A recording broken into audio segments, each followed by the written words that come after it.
Hey everyone, and welcome back to Understanding. Today we're diving into one of the most influential and controversial books ever written, the Communist Manifesto. Penned by Karl Marx and Friedrich Engels in 1848, this slim volume laid the groundwork for communist ideology, sparking revolutions and shaping global politics for over a century. Marx and Engels saw a world rife with inequality, where factory owners held immense power and workers suffered in poverty. In this video, we'll unpack the manifesto's key arguments, separating the myths from the realities, and exploring how history has judged Marx and Engels' vision. One of the manifesto's central claims is that all of history is a story of class struggle. Marx and Engels saw this epic battle raging between the bourgeoisie, the owners of capital, and the proletariat, the working class. They argued that this conflict was the driving force behind societal change, propelling us from feudalism to capitalism and ultimately towards communism. But was Marx right to declare it the only driving force? History is a messy, complex tapestry woven from countless threads, technological innovations, cultural shifts, individual actions, even simple chance. They all play a role in shaping the course of human events. Think about the impact of the printing press, the Renaissance, or the discovery of penicillin.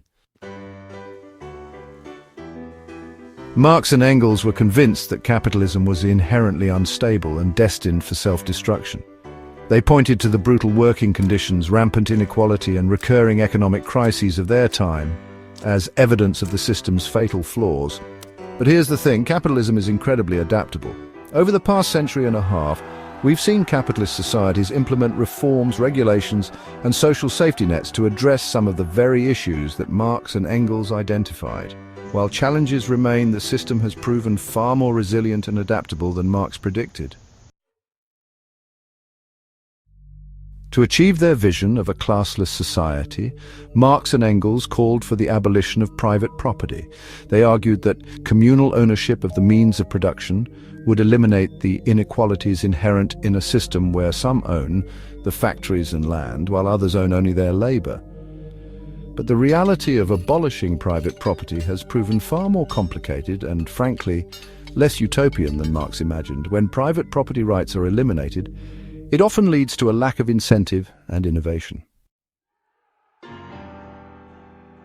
Marx and Engels believed that the only way to overthrow capitalism was through a violent revolution led by the proletariat. They envisioned a global uprising of the working class, seizing the means of production and establishing a dictatorship of the proletariat to pave the way for a classless society. But were they truly the spontaneous uprisings of the proletariat that Marx predicted? Instead of ushering in an era of equality and freedom, these revolutions often resulted in authoritarian regimes, suppression of dissent, and new forms of oppression. From each according to his ability, to each according to his needs. This famous Marxist slogan encapsulates the idea that a centrally planned economy controlled by the state would ensure a fairer distribution of resources than the free market. But in practice, it's proven to be a logistical nightmare. It's a recipe for inefficiency, shortages, and black markets. Marx famously called religion the opium of the people, arguing that it served as a tool of oppression, dulling the pain of capitalist exploitation and keeping the working class pacified. Now, it's undeniable that religion has been used throughout history to justify social hierarchies and maintain power structures. But to reduce religion solely to a tool of oppression ignores its profound impact on human civilization. Religion has been a source of comfort, hope, and inspiration for billions of people throughout history. Marx believed that communism would transcend national borders, creating a global classless society where workers of the world would unite. Yet despite Marx's predictions, nationalism has proven to be a remarkably enduring force. It's fueled wars, revolutions, and social movements. Think about the Soviet Union, a supposedly classless society that nonetheless promoted a strong sense of Soviet nationalism. Or consider China, where communist ideology has been intertwined with a powerful sense of national identity. One of the most utopian aspects of Marx's vision was the idea that the state would eventually wither away.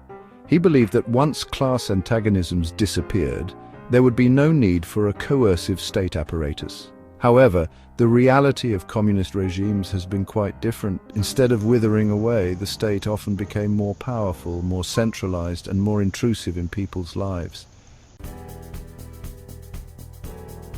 So where does this leave us with the Communist Manifesto? It's a book that sparked both hope and horror, inspired revolutions, and fueled dictatorships. While history has cast doubt on many of Marx and Engels' predictions, their work remains relevant.